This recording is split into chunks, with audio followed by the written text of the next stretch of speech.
Hello you silly geese, it is I, Lily. Welcome to a largely unedited video because I just want to get this out as soon as possible.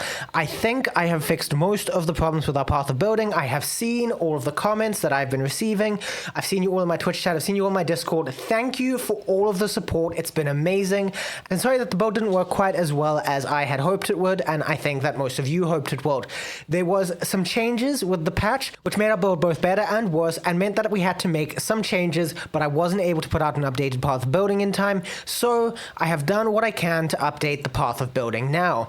It is still very much a work in progress. I am working on it as fast as I can, but I'm going to just run you through the changes to the path of building that I've made so far. Please look at the path of building for everything you need. I haven't updated the notes section, but a lot of what's here is still relevant. Please watch this video. Please hear what I have to say. This will all be reflected in the notes portion of the path of building when I have more time to do that. I just haven't had time to do that yet.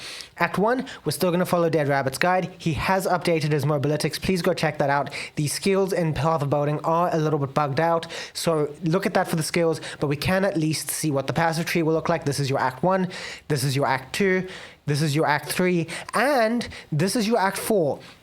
Until I figure out how to handle an earlier switch to Thorns, which I would like to do, but I haven't had the time to figure that out just yet, we are actually going to be doing EDN Contagion in Act 4, at the very least up until our third Ascendancy. Maybe a little bit further, but for right now, I think third Ascendancy is where we can actually switch to Thorns for the first time. However, we're not going straight to Mana Thorns. This is a hybrid Thorns using Mana and physical.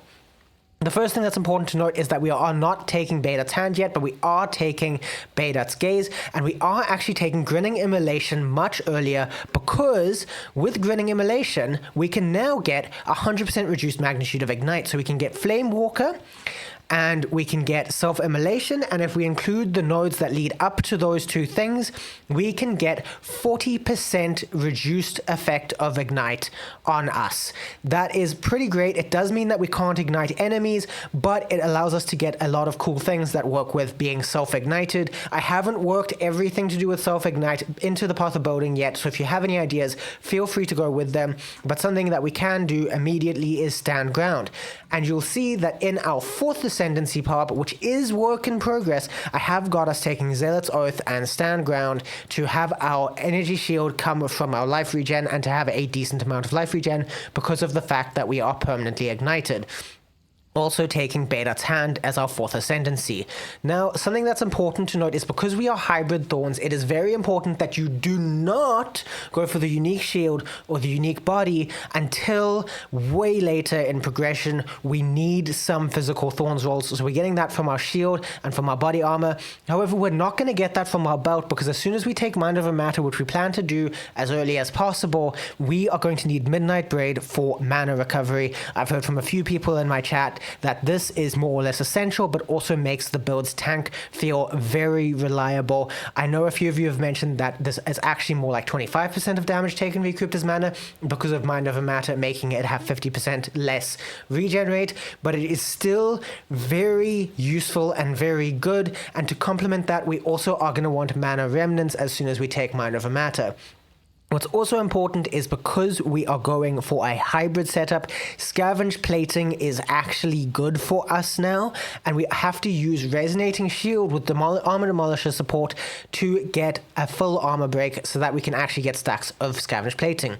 Also, because this is a hybrid setup, we are not using a Scepter. We need Rapid Assault to apply single target Thorns, otherwise our single target damage is abysmal, and we can use Spear Stab in those single target fights to get exploit weakness so that we can keep Scavenge Plating stacks up for longer.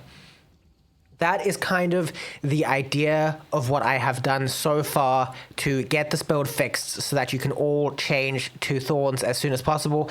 This path of building is very, very work in progress, but I just wanted to get an update video out as soon as possible.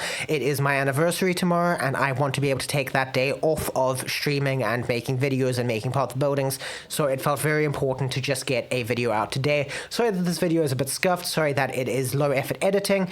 I will will probably have to comment some fixes to things that I've said in the comments below, because this has been a very, very rushed video because I just don't have a lot of time at the moment. So thank you for watching, and hold on for a more polished update in the next week at some point. I have had a lot going on IRL. It's taken me a lot of time.